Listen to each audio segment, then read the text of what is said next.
Okay, thank you very much. Good morning. Let's start our second session on our conference on the Eurasian Economic Union. My name is Sebastian Pirous. I'm a research professor here at the Central Asia Program at George Washington University. So after this very interesting, wonderful talk, a roundtable on general issues and questions related to the Eurasian Economic Union, we will now move in our next two panels on we will focus more on how the European Economic Union is viewed from Central Asia. First panel will be focusing on Kazakhstan, then the second panel will be addressing how the Eurasian Economic Union is viewed from the other republics of Central Asia. So we will start again with Kazakhstan. We will have three presenters this morning, and we will start with Aitolkyn Kourmanova, who is currently a CSIS visiting fellow, and Aitolkyn will talk on Kazakhstan and Eurasian integration, taking a broader view. The Eurasian House was built big, but has lots of imperfections and hidden deficiencies. These are the words of Prime Minister of Belarus Andrei Kazakov, who said that earlier this month in one of the meetings with his Russian counterparts. The Kazakh government officials, on contrast, do not make statements of that kind, and we can only guess that they hold a very similar opinion, but just too cautious to openly acknowledge it. And the reason that Kazakhstan is somewhat less critical towards the current structure of the Eurasian Union is that because Kazakhstan considers itself a founding father of the Eurasian Union. President Nazarbayev first spoke on the Eurasian Union already 20 years ago, and in his view, integration should be made in a gradual, multi-level process based on economic reasoning, not on political priorities, something that we already discussed today. And but it seems that Kazakhstan still views the future of the Eurasia in the same old format. It wants to have a friendly and open market, but is it really evolving this way? This is my main question. The events in the outside world, Russia-West conflict and the fall of the prices for natural resources brought really serious challenges to the Eurasian outlook, as seen from Kazakhstan. And it elevated overall security and economic risks for Kazakhstan as well.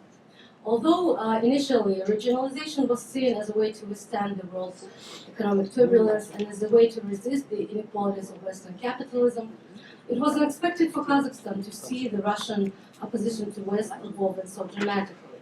As a result, the worsened external environment affects now all pillars of Kazakhstan post-independence development. These are a foreign policy balance, economic growth, and internal stability. The Eurasian integration is indeed critical for a landlocked Kazakhstan with a small market and dependence on natural resources. But the advantages have not been realized so far. And the data, which we did not discuss today, but it's and may be shown by, perceived by some that it's still not very significant at this early stage. It really shows a decline of mutual trade and low mutual investment within the Eurasian Union. According to Kazakh Statistics Agency, Kazakhstan's trade with Russia fell by 20% in 2 years from 2012 to 2014, and trade with Belarus fell by 15% in the same period. Exports to Belarus shrunk particularly seriously by almost 2/3. The mutual investment, which there were hopes that they will increase dramatically, they were actually decreasing, and this is the observation which was made by one of the EU architects himself, the Russian economist Sergei Glazyev. So the effect of the Russian economic decline is yet to be felt, but according to the World Bank, Kazakhstan's projected GDP growth in 2015 will be just 1.8%, which is the lowest growth rate since 1999. So yes, there are lots of deficiencies in the Eurasian House, and we discussed it briefly in the first panel. We talked about the sanctions. There is truly a lack of commitment in adhering to common goals. Yes, for the political reasons, the introduction of sanctions from both sides and West sides was not accompanied by the same measures from Russia's Eurasian partners, which consider this as a true political integration. And but still, this highlighted the issue of transit, the issue of possibility of reintroduction of border control inside the customs union. This is something that Kazakhstan is discussing currently. as was also mentioned by Alexander today, that Kazakhstan actually suggested, because of the tenge devaluation, it suggested to its Russian counterparts to reconsider the introduction of a temporary ban on some of imports from Russia, which became so cheap that local producers claim that they can go bankrupt. So far, this issue is still on hold. We don't think, of course, that Russia will accept and go with this suggestion, but still it sparks a lot of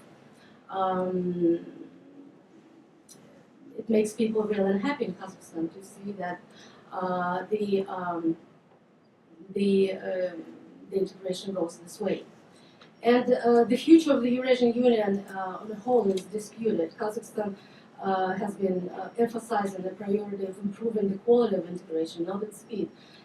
It primarily had some reasons to tell that Armenia maybe it's too soon for Armenia to enter the Eurasian Union, but finally we have Armenia and Kyrgyzstan coming on board this year.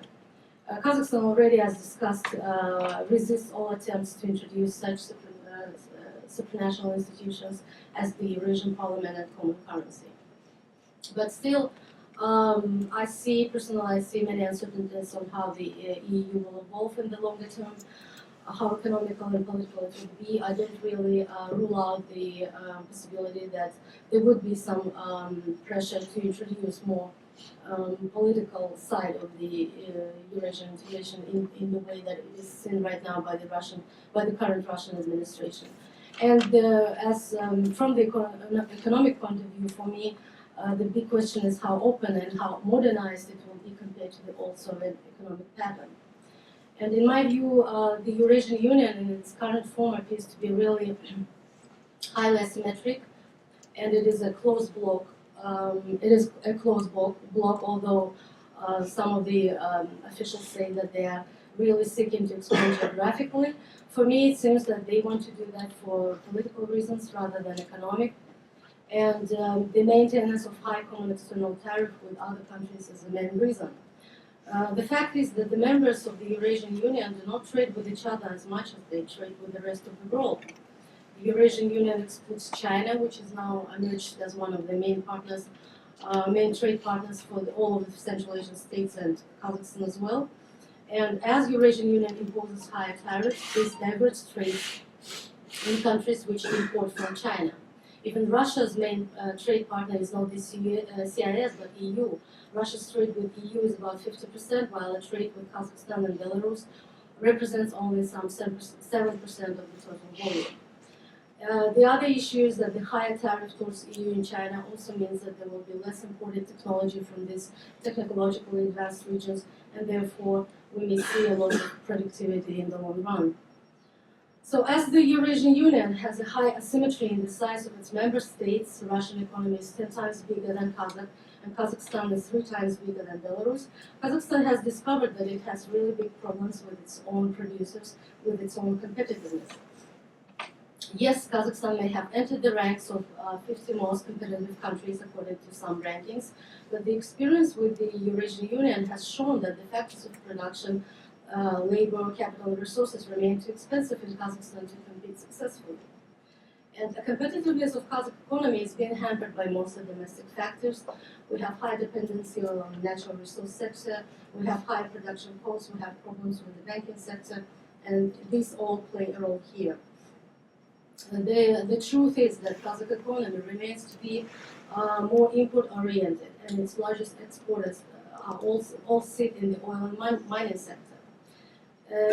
Since 2005, when Kazakhstan started to implement its large public support to raise local competitiveness with the help of such institutions as funds, Kazana and Samruk, and industrialization and innovation programs, there emerged only a small manufacturing sector which is still dependent on state subsidies and protection. So to a large extent, I can state that a low competitiveness of Kazakh business, unprepared to the realities of the large, attractive and protected markets such as Russia, led to under-realization of the Eurasian targets as a whole. Kazakhstan had to compete not only with Russian and Belarusian producers, which had a better exposure to the Western standards, but also with the producers from all over the world, for example, with Poland for the share of agricultural and food market. Russian market is very attractive for the rest of the world, for the developed industries and for innovative technologies. So it is no wonder that Kazakh businesses and a very small fraction of its exporters have faced so many barriers in the Russian market. The unrealized targets of the Eurasian integration and excessive politicization of the integration process, at least as it is felt from Kazakhstan, cause popular concern, and it is particularly evident among business sector and nationalistic groups. The National Chamber of Entrepreneurs, an organization which is supported by high-profile businessman as Timur Kulibayev, has been particularly vocal in asking for more protective measures and subsidies from the government. The National Chamber now includes all national, small, medium, and large businesses, and it leads an important work informing policymakers on the situation in the local community. But it had been set up only in 2013 when the problems with the local competitiveness had already become too evident. And it still addresses the problem of producers, a class which is not entirely recognized in the Kazakh public society because it's simply import-oriented and consumer-oriented. And an example of this asymmetry, when the customs union was set up, the most vocal opponents of it were car owners in Kazakhstan. And the country's car market was really booming. At that time, when many people were engaged in business by bringing imported cars from the US, Germany, and Japan, while many others used cars to make living as drivers. And this year, these car owners are very happy because they went to Russia for shopping for cheaper cars, and this drove prices down and almost half the business of official car dealers and producers, but consumers just don't care because they care only about their own pocket. So Kazakhstan will rely for many years to come on natural resources, it's a plain fact. But it should really investigate now why previous and costly efforts on diversifying the economy have not been successful so far. And the approach which Kazakhstan was pursuing so far was that it should seek to identify specific industries to provide state support and increase their export potential aimed to the world markets. But world markets remain to be distant from Kazakhstan both geographically and substantially. So maybe it is time, it is probably more honest to recognize that Kazakhstan should be more competitive in a less ambitious project, more symmetric and regionalized market with less exclusive benchmarks than competition with mature suppliers imply. So this is what I'm talking about. This is the South-South cooperation logic, and Kazakhstan may be particularly competitive on the Central Asian market. This is my personal assumption, and I know that many would argue, but still, you know, there are many signs that we see in the Central Asian market today that point that the Central Asian economic cooperation is actually increasing. Despite limitations of the Eurasian tariff, the trade between within Central Asia actually grows each year, and even in a couple of Kyrgyzstan and Kazakhstan, despite the Kazakhstan barriers, Kyrgyzstan trade with Kazakhstan still increased. There is also this Chinese investment, which also connects the region in a more accelerated way, and may open some new avenues for cooperation. In my view, what I think that Kazakhstan has capital and developed financial institutions, and it can invest in the neighboring markets to create more efficient value chains and better use common resources. It has geographic advantage of being on a crossroads of the Eurasian region, so it can build the state-of-the-art and customer-oriented logistics and transportation sector. It invests in knowledge and technology, so it should focus on knowledge-intensive production rather than labor-intensive. It has highly experienced managerial staff which can lead cross-regional investment and operations. It has soft power, and it has created a KAZE, an organization which primarily focuses Central Asia. So the point is, it is better maybe to focus on your real advantages and view a broader and more open market rather than spend all the national resources to support good manufacturing, which will still be less competitive in a closed globe. So this vision may help to inspire economic cooperation in Central Asia, but as part of the Eurasian integration process. Central Asia is the principal market for Kazakhstan's non-oil exports, and the CIS Free Trade Zone Agreement, which was signed in October 2011, can facilitate trade with such neighbors as Uzbekistan. And Russia is already discussing this with Uzbekistan. The CIS Free Trade Zone, which would be in fact beneficial for many CIS countries and even a non-member country as Georgia, because it presents tangible benefits of facilitating free trade without any political umbrella. In any way, the broader and open the vision is in terms of the Eurasian integration, it would be better for Kazakhstan. It should be less exclusive. And just a few words to add in conclusion. Yes, the cooperation in Central Asia is seen as a difficult topic, but in my view, it mostly stumbles on sovereignty issues. I think that the process can be really supported from the bottom up by creating some form of coordination council, advising on common regulations in various fields such as finance, trade, customs, tourism. It can foster scientific and technical exchange, set up joint ventures, and encourage cooperation of the private sector. It is also possible that the process will be met from the top. The security concerns might be rising in many Central Asian countries, and they would start to realize that they need collective power to withstand external pressures. There are examples of regional coordination council which have no formal powers but play an important role, such as Nordic Council, for example. So overall, it is difficult but possible, so maybe it is time for President Nazarbayev to utilize all his diplomatic talent and political foresight to introduce a revised vision for the Eurasian integration, which would not only call for better coordination inside Central Asia, but consider broader cooperation with China, Iran, Turkey, and the Greater Asian region for the benefit of the entire big Eurasian house. Thank you very much. Thank you very much, Aitolkyn. If you agree, I think I will let our three panelists presenting in a row so that we have time for a Q&A session with, of course, some specific questions on each paper, but maybe also a more discussion, general discussion, on the Eurasian Economic Union, Kazakhstan. So I will give the floor now to Ned Shenkan, who works with Freedom House, and we will talk about Eurasian Economic Union Treaty, pre-2014 aspirations, post-2014 realities, question mark. So question. Yeah. Thank you, Sebastian. I'll focus in this presentation on a question that was discussed quite a bit in the first panel, as it turned out. This question about to what extent the EU is becoming more of a rhetorical than a genuine organization, and then what this means for Kazakhstan. To cut to the end, I agree with Martha Bolokot, what Alexander Liebman said, that the trend is towards rhetorical above functional. And I want to then focus on some details about why this is the case and how this is happening. And then I will probably differ in the interpretation of one key element, dynamic behind this.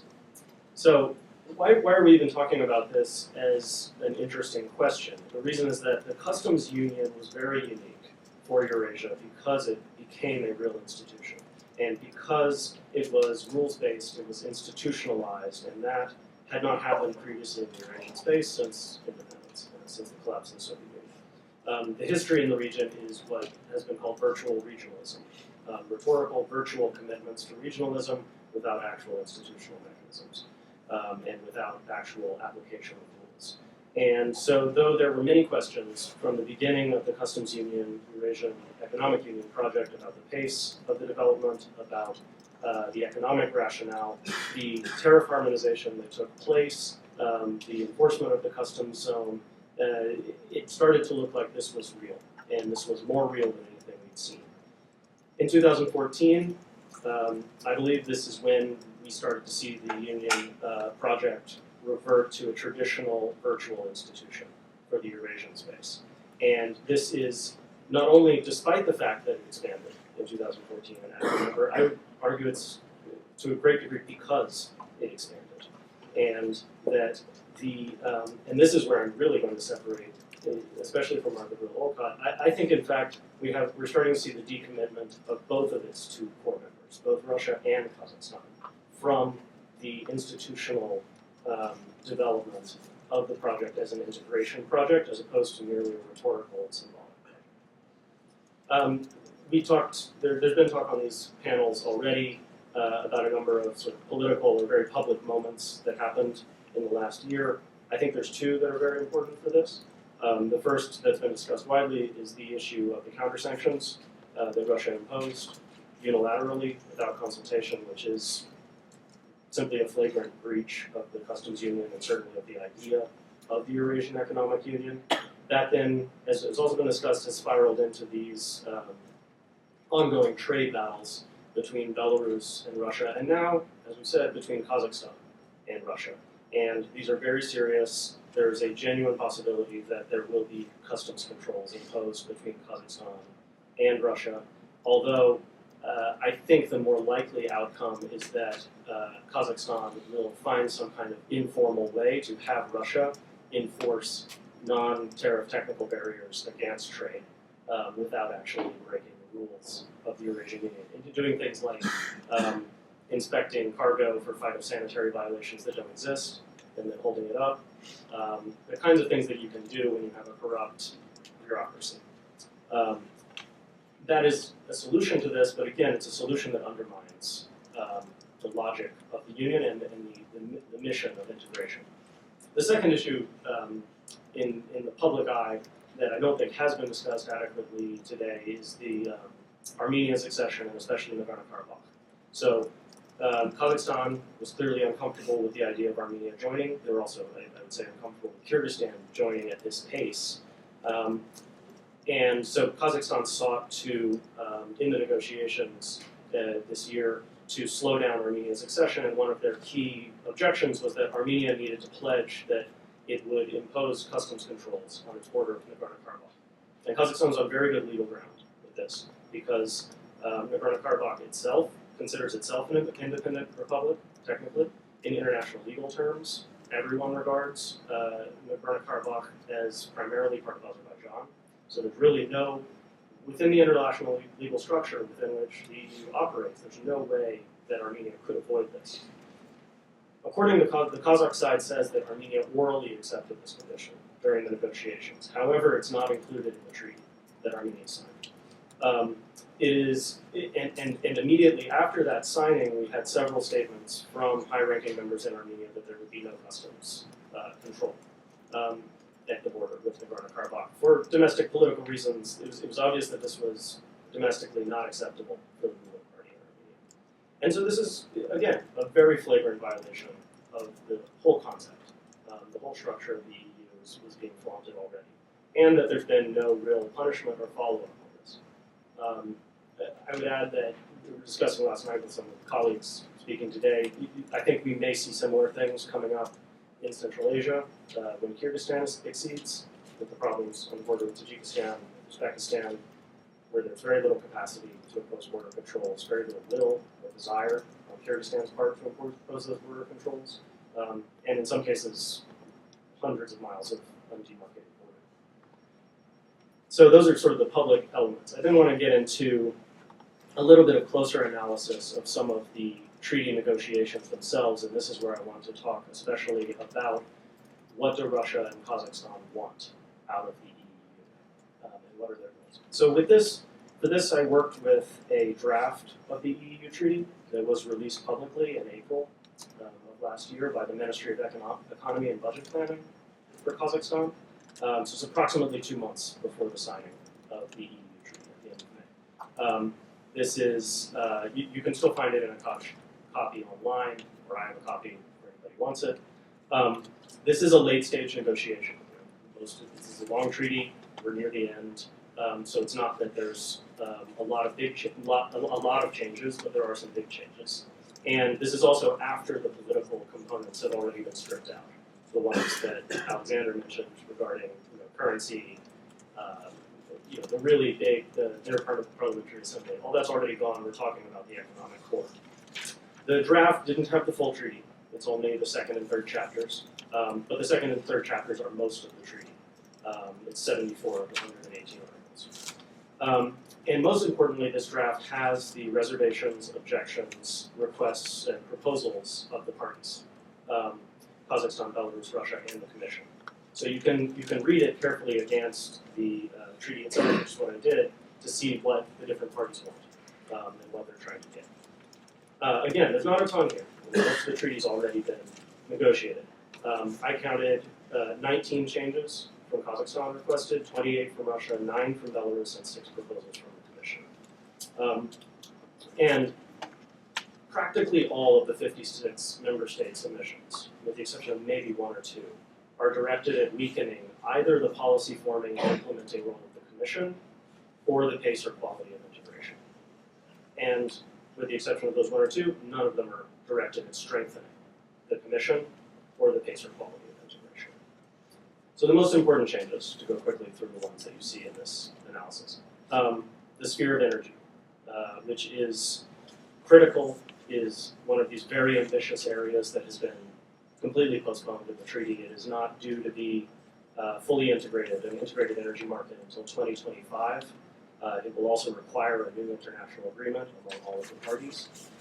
The draft that we had in April has 4 points that lay out a fairly specific role for the Commission in terms of monitoring, overseeing, and planning the formation of that energy market. Russia objected to that and sought to eliminate those points entirely. Kazakhstan also objected on some narrower grounds, specifically the inclusion of electricity, the integration of the electricity market. And in the final treaty, that this area has now shrunk from 4 very detailed points into 1 extremely vague point that commits the Commission to monitoring of the implementation of the process of formation of a in the sphere of creating a unified financial market, which is clearly one of the key aspects for freedom of movement of capital. Again, they were seeking here in the draft treaty, there's a proposal to create a supranational organ that would be regulating the unified financial market, to create that already and to have them start working. Russia objected, said that financial integration will require another international agreement, that the member states aren't ready yet. And again, in the final treaty, financial integration only takes place in 2025. It does require another international agreement. And instead, we have this very vague commitment to harmonization of financial legislation. In labor migration, there was a quite elaborated article concerning the right of citizens to enter, exit, transit, move, and reside in any territory within the Union. This is not specified anywhere else in the draft treaty. That was struck. It was struck at Kazakhstan's rules. They were the ones who tried to, who sought to remove this right, and they succeeded. And I'll talk a little bit more about what the actual treaty now says about freedom of movement in a moment. Then there's a couple of other small ones that I just think are worth mentioning. Russia sought to remove specific quantitative and specific time limits and quantitative limits to exceptions to the shared tariff regime for countries transitioning into the Union. They succeeded at that. That's now dependent on the treaty negotiations of individual countries. Russia and Kazakhstan both objected to a proposal from the Commission that Belarus had supported to say that members would not engage in artificial currency devaluation. And this, in the final treaty, it doesn't even refer to currency devaluation. It simply says that they should, members should avoid actions in the sphere of monetary policy that might negatively affect integration, and if they are forced to take them, they should minimize the consequences. So I want to, I'll go quickly, and then I want to come back to this question about what Russia is after and what Russia is trying to do, which I think is really key, and I think I have a different interpretation of this based on reading this than maybe what we heard this morning. In terms of so to recap, in terms of where we are with the Union and what the Union actually is, as opposed to what we imagine it to be, freedom of movement of services is probably doing the best of any of the 4 areas of freedoms of movement, with the glaring exception of financial services. Freedom of movement of capital is very far away, at least 2025. Freedom of movement of labor, yes, it is better if you are a citizen of the Eurasian Economic Union than if you are not, but the protections are not very strong.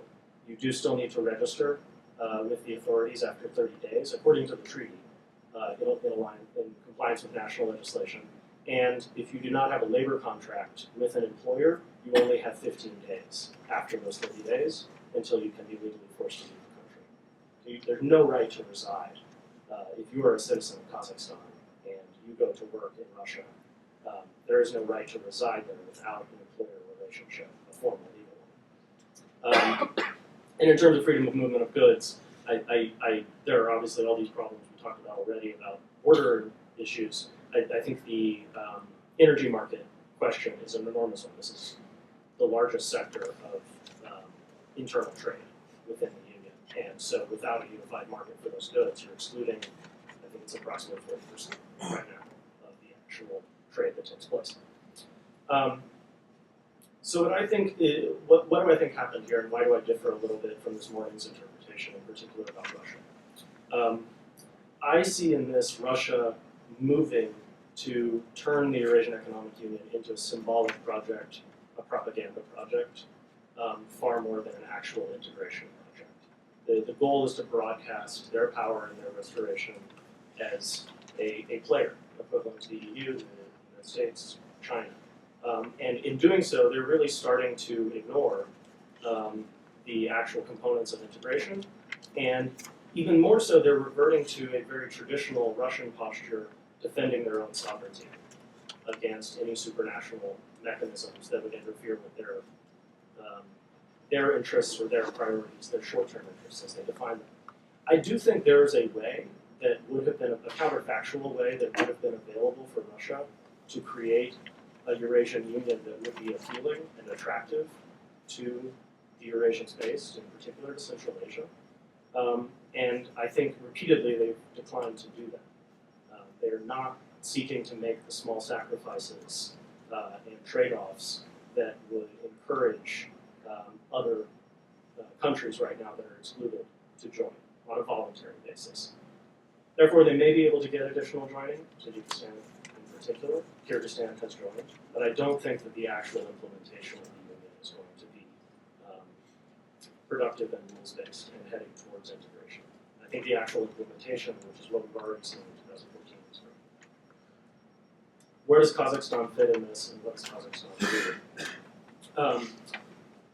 I think Kazakhstan overcommitted to the Union at a very early stage. I think decommitting in any formal sense is not possible. President Nazarbayev has staked a huge part of his legacy on it.